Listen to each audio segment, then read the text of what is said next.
Busgon sa pagkaon or busgon sa gugma? Busgon sa gugma. Nga naman. Para once mabusog sa gugma ang usa ka tawo, mao na mangita niya og drive para mangita og pagkaon. Busgon sa kaon. Nga naman. Para busog, wala problema. Busgon sa gugma. Nga naman.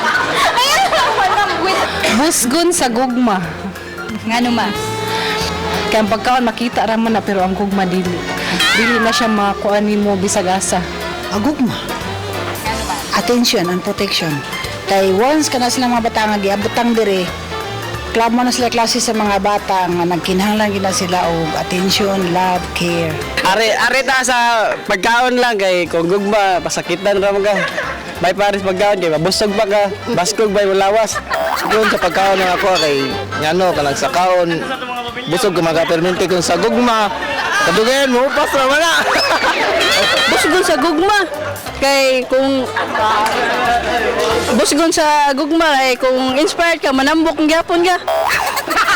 Man!